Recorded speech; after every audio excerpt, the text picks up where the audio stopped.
Well folks, how are we all doing? Welcome to my kitchen for our latest bit of a science experiment.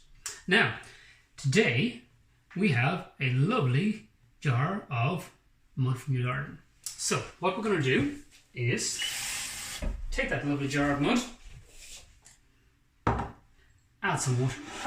There we are, you can see it on the screen. Give it a little wee mix there. Yes, just take a moment here. I apologise to all the mothers and fathers whose children are now trying to make mud in their kitchens, okay? But it's for their education. So we'll make a mix, and we have a lovely bit of mud. Our task today is to separate this. This is a mixture. It's an insoluble solid in water, okay? The mud hasn't dissolved, it's just gotten mixed up and broken up a small little bit, okay? How do we separate it? Well, if we were in the science lab, I would give you a nice little bit of funnel, some filter paper, we'd pour it through and off it goes. But we're not.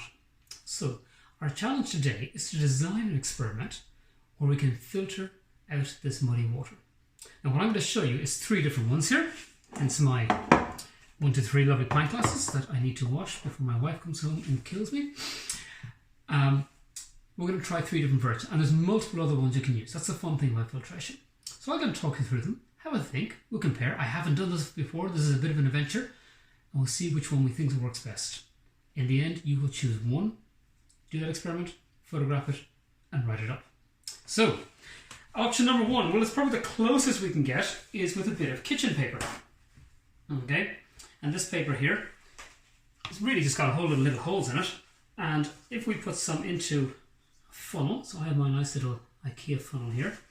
We'll pop this down, make sure it covers it up nicely. We'll see if we can get it in like this. Pop it into the glass, and we'll pour a little bit of our muddy water in here and see what happens. Okay. You want to be careful how much you pour in because it does kind of have the option to spill a bit. So, if we hold these two up here, I don't know if you can see this clearly. It is filtering a bit. It's still kind of mucky. You wouldn't be drinking it yet, yeah? But it's taking a little bit out. So I wonder, can one of our other methods improve on that? Well, option number two. And this gives me great satisfaction because this smelly J-cloth has been hanging around on our kitchen sink and I've been dying to get rid of it. So we're going to put that into another one of these filters. And I've actually gone with a double layer this time. So let's chuck a load of this in here. And that's actually all of my mud. So I'll have to come back for a moment. And we can see it slowly filtering away. So we'll give that a little second to filter out. I'm going to stop the video for a second, leg it aside, and get some more mud. Okay, so I'm back. Now, you thought your mother was upset at the first two ideas here. The third one is going to be a little more interesting. This is a sock. Again, it's like a filter. Water will go through it. If you ever walked into a muddy puddle, you realise the water gets onto your feet, but it might catch some of the larger solids. So what we're going to do here is take this sock, and I'm just going to pop it up a little, roll it up along here, and we'll stick it over. There we go. Now, so I've kind of got it over my glass there. You can see inside, you've got to see the little holes in it. So we'll pour some more muddy water into this, and we'll see how we get on. There we go. Yummy, yummy, yummy. And off it goes. So, what we're going to do is we're going to give these all a little bit of a second, give them a little bit of a wiggle around, see if we encourage a bit more to come out. Alright, and we'll see about the different effectiveness. Now, at a glance, if I hold up our first one here, we can see by roughly how cloudy it is. It did take some of the muck out. The original mud, there we are, was much darker, so it's taken out some of the solids. And we can actually see those solids if we bring this up here.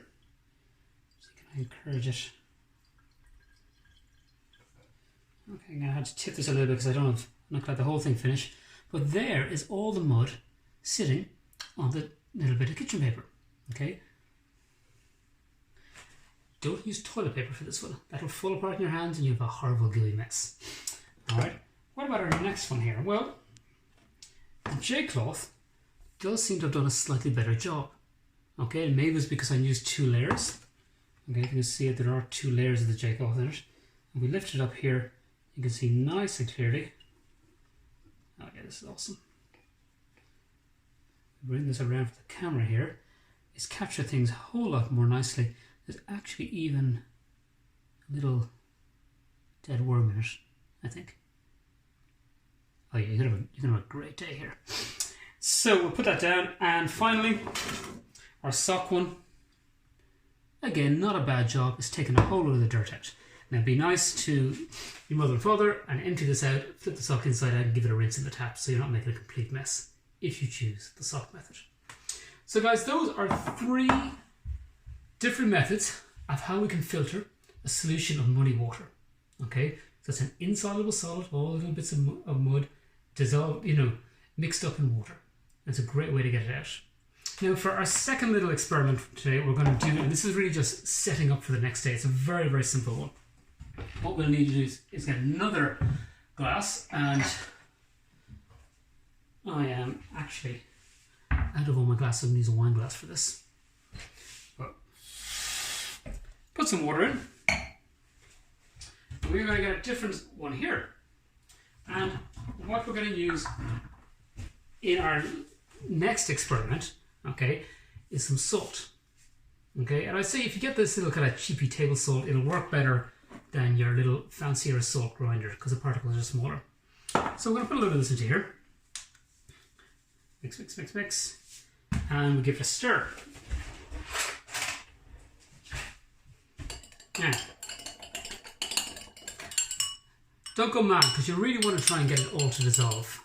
Stir, stir, stir, stir, stir. And ideally, it'll be a little bit cloudy, but there won't be a load of salt sitting at the bottom. Okay, if it is, it's saturated, it can't dissolve it into it. So try and dissolve all the salt. Alright. Now, we're going to get this water. Now, you really want to use a glass like this. And I apologize, I've used all of my glasses like that. Okay, so you put it into a cup like that. You might even decide to put it into a up here. Yes, my wife's a Poldark fan. And you can see the liquid in there. I want you to stick that on a radiator. Because we're going to try and see, can we separate out a soluble solid, like the salt from the water. If we pour this through a filter, it would want to be incredibly tiny to pop out the salt. So we're going to see, can we evaporate off the water instead? So you can do this one, stick it on a radiator. Like I said, don't use a whole lot of water. If I just got a bit in there, it'll evaporate over the next couple of days, and we'll come back and have a look at that one on Friday.